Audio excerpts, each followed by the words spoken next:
اور اپنے جو لائک مائنڈڈ لوگ ہیں، جو اس وقت لیڈرز ہیں یا جو پرائم منسٹرز ہیں یا پریزیڈنٹس ہیں لائک مائنڈ، ان کو دعوت دی ہے. اور جو ہے وہ میں نے کہا نا میکرون کو نہیں بلایا، تو ان کی جگہ ایک اور صاحب ہیں ایرک زیموگ، وہ بھی پاپولسٹ فار رائٹ کے آدمی ہیں، ان کو بلا لیا فرانس سے. تو بڑی ڈسٹنکشن انہوں نے بڑی اپنی صحیح رکھی ہوئی ہے، مطلب وہ ان چیزوں پہ کمپرومائز نہیں کرتے ٹرمپ صاحب. پاکستان سے بھی کسی کو بلایا؟ پاکستان سے پہلے وہ جو آپ نے سوال کیا تھا مودی کو کیوں نہیں بلایا، اس کا جواب دے دوں. کیونکہ لوگ کہتے ہوں گے کہ اصل بات پہ آ نہیں رہا، ویسے ہمیں الجھایا ہوا ہے.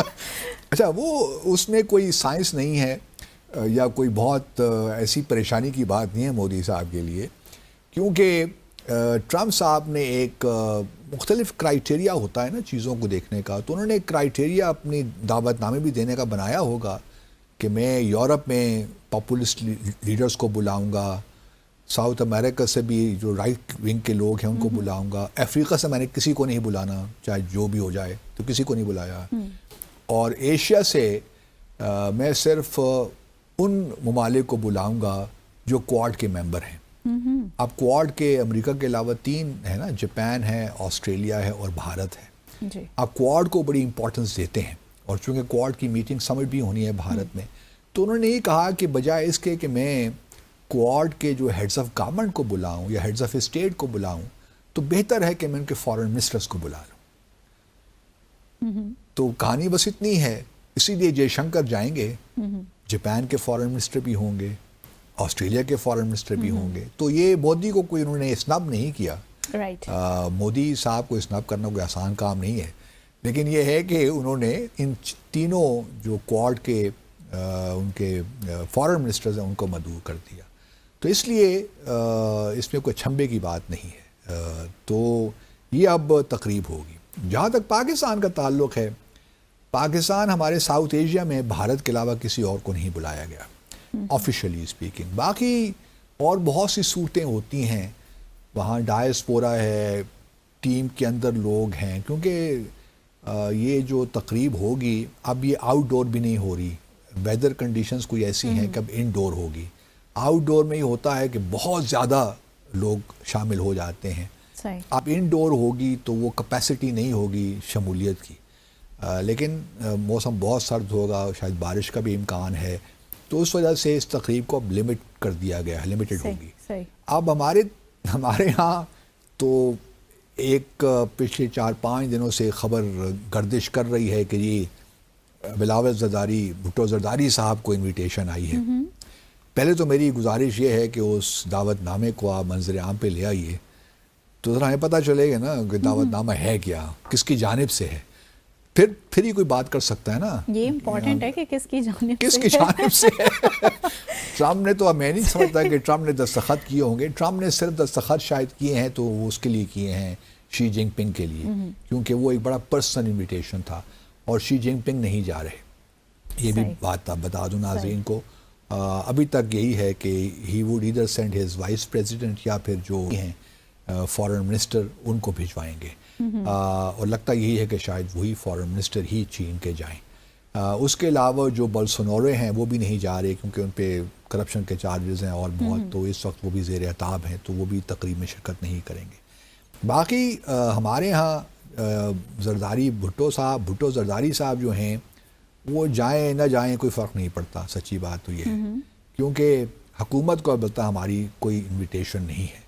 اور اس کی بہت سے ممالک کو نہیں ہے. جیسا میں نے کہا افریقہ میں کسی ملک کو بھی نہیں ہے، ساؤتھ ایشیا میں کسی ملک کو بھی، بھارت کے علاوہ کسی ملک بھی نہیں ہے. تو اسے پریشان نہیں ہونا چاہیے. یہ ایک ہر ملک تو وہاں پہ انوائٹ نہیں ہو سکتا نا. وہاں پہ لاجسٹکس بھی، وہ کنسٹرینٹس بھی ہوتی ہیں. تو اس وجہ سے یہ کوئی پیمانہ نہیں ہے. لیکن یہ ضرور ہے اس بات کے نشان. دیکھیے نا، چائنا اور امریکہ دوست تو نہیں ہے نا، لیکن چین کے پریزیڈنٹ کو بلایا، اس کی ریزننگ کچھ اور ہو سکتی ہے.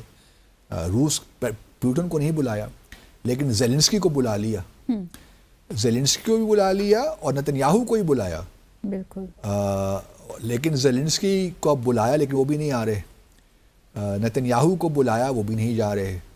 تو کویسچن یہ ہے کہ کیونکہ ان کی وار ہے، وہ وار مسائل میں اب سیز فائر ہو گئی ہے، دیکھتے ہیں کل سے کیا حالات چلتے ہیں. لیکن وہ اپنی ان کے مسائل ہیں اس لیے وہ اسرائیل سے نہیں نکل سکتے اس وقت. زیلنسکی بھی اپنی چونکہ وار ہے اس وقت چل رہی ہے اور کافی شدت اس میں آئی ہے, وہ بھی اس وقت یوکرین نہیں چھوڑ سکتے.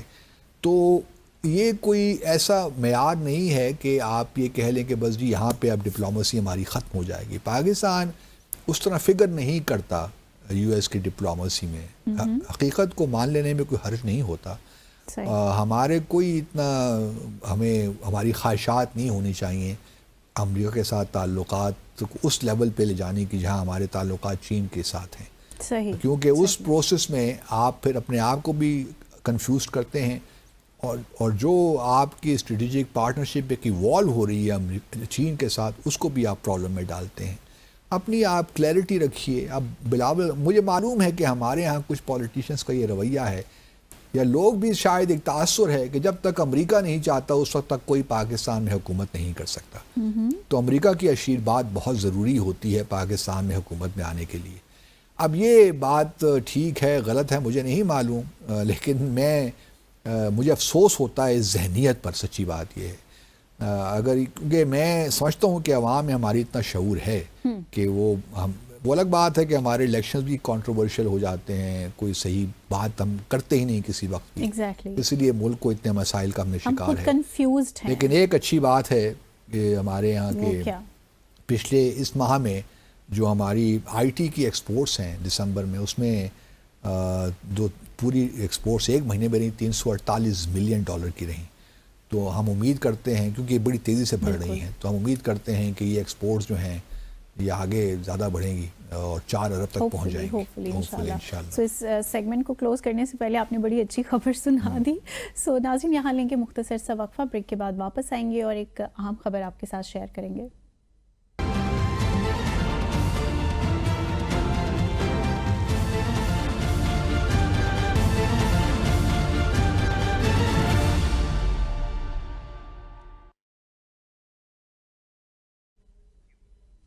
بریک کے بعد خوش آمدید. باسط صاحب, راجناتھ سنگھ نے تو ایک مرتبہ پھر سے پاکستان کو دھمکی دے ڈالی. یہ ... کیا ہے؟ نہیں تو ... اب یہ فل ان دا بلینکس کون کرے گا؟ شاید پاکستان کرے گا یا بھارت کرے گا, آئی ڈو ناٹ نو. لیکن راجناتھ صاحب کر سکتا ہے, پاکستان ہی کرے گا انشاءاللہ. لیکن راجناتھ سنگھ سے پہلے ان کے جو آرمی چیف ہیں بھارت کے, اپندر دویدی, انہوں نے بھی ایک اینول پریس کانفرنس ہوتی ہے آرمی چیف کی, ٹریڈیشنل ہے, تو انہوں نے بھی اپنی پریس کانفرنس کی. انہوں نے پہلے میں راجناتھ سنگھ سے پہلے ان کی بات کر لیتا ہوں. انہوں نے کچھ مضحکہ خیز باتیں کی. انہوں نے یہ کہا کہ جی پچھلے سال جو ہے جو ہم نے بقول ان کے دہشت گردوں کو مارا, اس میں 60% پاکستانی لوگ تھے, مطلب انفلٹریٹر سے یہاں سے. اور ابھی بھی جو مقبوضہ جموں اور کشمیر میں بقول ان کے دہشت گرد ایکٹیو ہیں, ان میں سے 80% جو ہیں وہ پاکستانی ہیں, مطلب کشمیری نہیں ہیں, پاکستانی. آتے کہاں سے ہیں؟ اب یہ جو ہے یہ مطلب پچھلے کئی 2-3 سالوں سے ہم جب سے, بلکہ آپ یوں کہہ لیجئے کہ 25 نومبر 2021 کو شاید ہمارا ان سے ہوا تھا نا یہ cease fire, line of control پہ سیز فائر معاہدہ. اس وقت سے لے کر ابھی تک تو یہ کہہ رہے ہیں کہ جی کوئی انفلٹریشن نہیں ہو رہی, بالکل سکون ہے, سیز فائر کو ہم نے ہولڈ کیا ہوا ہے, بڑا کامیاب ہو رہا ہے. اور پھر یہ آتے ہیں اور یہ نئی داستان پیش کر دیتے ہیں. دوسری طرف راجناتھ سنگھ صاحب وہ ہمیں حوالہ دیتے ہیں 22 فروری 1994 کی پارلیمنٹ کی جو ان کی ریزولوشن تھی, جس میں تمام پارٹیز نے یا گورنمنٹ نے اس بات پہ اتفاق کیا تھا کہ آزاد جموں اور کشمیر کو جب تک حاصل نہیں کیا جائے گا اس وقت تک ان کا جو مقبوضہ جموں اور کشمیر ہے وہ مکمل نہیں ہوتا. یعنی یہ کہ اب تو چونکہ انہوں نے مکمل طور پہ انیکس کر لیا ہے, تو بار بار ہمیں یاد دلاتے ہیں کہ دیکھیے جی یہ ہم نے تو آپ سے یہ علاقے بھی لینے ہیں, آپ کیا بات کرتے ہیں حق خود ارادیت کی. اب یہ دونوں باتیں جو ہیں مجھے لگتا ہے کہ ایک تو ان کی فرسٹریشن کو ظاہر کر رہا ہے, کیونکہ پروپیگنڈا تو بڑا زبردست کیا جا رہا ہے نا کہ ڈیولپمنٹ ہو رہی ہے. ابھی مودی صاحب ہی گئے تھے سون مرگ کا, جو ہم نے کل گزشتہ روز ڈسکس کیا تھا. ڈیولپمنٹ ہو رہی ہے, G20 کے ورکنگ گروپ کی ہم نے میٹنگ کروا دی سری نگر میں, یہ ہو گیا وہ ہو گیا. جو انڈین کارپوریشنز ہیں وہ کارپوریٹ سیکٹر آ رہا ہے, ہوٹلز بن رہے ہیں, ٹورزم کہاں سے کہاں پہنچ گیا ہے. اور اس میں وہ بھی شامل کرتے ہیں جو لوگ جاتے ہیں نا, جو یاترا جن کی ہوتی ہیں مقبوضہ جموں اور کشمیر میں, ان کو بھی ٹورزم کے کھاتے میں شامل کرتے ہیں. صحیح. تو ٹورزم بڑھ گیا ہے, یہ ہو گیا ہے وہ ہو گیا ہے. لیکن دوسری طرف یہ دھمکیاں بھی دیتے رہتے ہیں ہمیں. تو یہ ایک فرسٹریشن ہے, کیونکہ آپ یہ جو کچھ بھی کہہ لیں, کشمیر کے لوگ ابھی تک کنونس نہیں ہیں کہ انہوں نے بھارت کے ساتھ رہنا ہے. کیونکہ بھارت کے ساتھ رہنے کا مطلب یہ ہے کہ جو کچھ اس وقت بھارتی مسلمانوں کے ساتھ ہو رہا ہے وہ کشمیری مسلمانوں کے ساتھ بھی ہو. وہ کہ کشمیری مسلمانوں کے ساتھ تو بہت زیادتیاں ہو رہی ہیں, کشمیریوں کے ساتھ بہت زیادتیاں ہو رہی ہیں اس وقت. تو یہ ایک نیریٹو میں جو ان کی کانٹرڈکشنز ہیں وہ بالکل سامنے آ جاتی ہیں ان کی ان بیانات سے. کیونکہ دیکھیے, اگر حالات ٹھیک ہیں, آپ سمجھتے ہیں کہ کشمیریوں نے آپ کے جو اقدامات ہیں ان کو تسلیم کر لیا ہے, وہ بھارت کے ساتھ ہی رہنا چاہتے ہیں, پاکستان کا کوئی ان کو نہیں لینا دینا, تو پھر آپ کیوں بار بار پاکستان کا ذکر کرتے ہیں؟ صحیح. کیوں بار بار پاکستان کو دھمکیاں دیتے ہیں؟ ٹھیک ہے, آپ نے وہ ڈاٹ کر ہی دیا ہے, تو ڈاٹ کو تو فل ہم اس کا جو بلینکس ہیں وہ ہم ہی فل ان کریں گے انشاءاللہ, کبھی وقت اگر آیا. لیکن ہمیں ضرورت نہیں ہے اس چیز کی, کیونکہ سچی بات تو یہ ہے کہ ہم یہ سمجھتے ہیں کہ کشمیری جو ہیں وہ پاکستان کے ساتھ ہی کھڑے ہیں. آج بھی اگر آپ ریفرینڈم کروا لیجئے تو میں یقین کے ساتھ ہی کہہ سکتا ہوں کہ میجورٹی آف کشمیریز, عبداللہز وغیرہ کو چھوڑ کر, majority of Kashmiris would like to join Pakistan. Bharat کا نیریٹو ہے کہ جی فیلنگ اسٹیٹ ہے پاکستان میں, تو پہ اتنے مسائل ہیں, وہاں ڈیموکریسی نہیں ہے, وہاں جو ہے اکنامک جو ہے ہمارے حالات کو اتنے اچھے نہیں ہیں, پاورٹی کی طرف ہم لوگ جا رہے ہیں. یہ باتیں ٹھیک ہے, پاورٹی کی حد تک ان کی اکانومی بہت اچھی جا رہی ہے ہم سے ریلیٹیولی اسپیکنگ, پرابلمز وہاں ہی بہت ہیں. لیکن ہمارے بھی حالات, یہ اکنامک ڈیولپمنٹ پروگرس, یہ تو وقتی چیزیں ہوتی ہیں نا, یہ لینئر نہیں ہوتی ہیں, اس میں اپس اینڈ ڈاؤنز آتے رہتے ہیں. چیلنجز تو آتے رہتے ہیں, کیونکہ ایک زمانہ تھا پاکستان بہت آگے تھا, ہمارا جو گروتھ ریٹ تھا وہ 7-8% پہ چلا گیا تھا, بھارت بہت پیچھے تھا ہم سے. تو یہ کوئی ایسی چیز نہیں ہے کہ وچ از ایچڈ ان اسٹون کہ پاکستان اگر آج ہم اکنامک مشکلات فیس کر رہے ہیں تو یہ ہماری اقتصادی مشکلات ہمیشہ کے لیے رہیں گی. ہمیشہ کے لیے نہیں, یہ ہمیشہ کے لیے تو نہیں ہے. ٹھیک ہے, ہمارے ہاں سیاسی ایک اس وقت ایک مشکلات ہیں, اکنامک مشکلات بھی ہیں, لیکن ابھی آپ دیکھیے نا, ایک ورلڈ ہیپی انڈیکس بھی آتا ہے جو UN نکالتا ہے. پاکستان ساؤتھ ایشیا میں is the happiest country in South Asia. اس کے باوجود بھی, یہ ہم نہیں کہہ رہے, یہ UN کا سروے کہہ رہا ہے کہ پاکستان کے لوگ اس کے باوجود کہ ہمارے ہاں غربت ہے, ہمارے ہاں سیاسی مسائل ہیں, لیکن پاکستان میں لوگ بھارتی لوگوں سے زیادہ خوش ہیں. ہمارا نمبر 106 پہ آتا ہے اور میں ان کا نمبر 132 پہ آتا ہے. تو اس سے آپ اندازہ لگا لیں کہ اگر کشمیری ہمیں جوائن کریں گے, ممکن ہے کہ ہم جو ہے ان کو اپنی طرح ہی رکھیں, لیکن کم از کم خوش ضرور رہیں گے. ان کو یہ خطرہ نہیں رہے گا کہ جی کبھی جس طرح کبھی کوئی ہے کسی نے ان کو گائے کے ذبح کرنے پہ مار دیا, کیونکہ یہ بھی یاد رہے کہ گائے کا ذبح کرنا یا اس کا گوشت کھانا مقبوضہ جموں اور کشمیر ممنوع ہے, اس کی اجازت نہیں ہے. حالانکہ یہ مسلم اکثریت علاقہ ہے اور وہاں اس قسم کے قوانین لاگو ہیں. تو کشمیری پاکستان کے ساتھ بھارت خوش رہیں گے, یہ وقتی طور کی جو ہماری مشکلات ہیں یہ بھی دور ہو جائیں گی, کوئی مسئلہ نہیں ہے. لیکن یہاں پہ جو ایک آزادی ہے, ہم سب جیسے تیسے بھی ہیں خوش ہیں. بالکل آزادی ہے, تھوڑا بہت خوش رہنے کی ہمیں ایک عادت سی بھی ہے کہ ہم مشکل حالات میں خوش رہتے ہیں. یہ ہم نے سیکھ لیا ہے شاید مشکل حالات میں خوش رہنا. تو کشمیری بھی ہمارے ساتھ بہت خوش رہیں گے, ہم گشتابے کھائیں, بہادر قوم ہے, گشتابے کھائیں گے, اور کیا کشمیری سیب بڑا مشہور ہے وہ کھائیں گے, تو بڑے بلے بلے ہماری ہو جائے گی, ان کے ہی مزے ہو جائیں گے. دیکھیں شارٹیسٹ روٹ ہے, آزادی سے پہلے راولپنڈی یہی وہ علاقے تھے جہاں پہ سارے کشمیری ٹریڈ کیا کرتے تھے, اور یہی ایکسیس تھی ہماری، اسی لیے ہمیں کوئی شک نہیں تھا کہ کشمیر پاکستان کا حصہ نہیں بنے گا. ہمیں پہلے دن سے معلوم تھا کہ کشمیریوں کو کشمیر پاکستان کا حصہ ہونا چاہیے، اور کشمیریوں کی بھی یہی خواہش تھی. لیکن وہ جو پھر لارڈ ماؤنٹ بیٹن، نہرو، اور جو ان کے نائب وزیر اعظم تھے پٹیل صاحب، ان کی سازشیں، وہ پھر آبویسلی بہت پرابلمس، پھر مہاراجہ ہری سنگھ کے مسائل، پھر اس میں شیخ عبداللہ وغیرہ نے بھی کچھ کردار ادا کیا. تو بہت سے ایشوز تھے جس کی وجہ سے یہ سارا معاملہ گڑبڑ ہو گیا. لیکن امید رکھنی چاہیے کہ بہرحال جو حق خود ارادیت کی جد و جہد ہے یہ انشاءاللہ کسی دن اپنا رنگ ضرور لائے گی، اور کشمیریوں کو آزادی میں سانس لینے کا موقع ملے گا. بے شک بے شک. اسی کے ساتھ ہی آج کے ڈیسائفر ود عبدالباسط کا وقت اختتام پذیر ہوا چاہتا ہے. اپنے ویورز سے اب دوبارہ ملاقات ہوگی انشاءاللہ next week. Till then be happy, take care, اللہ حافظ.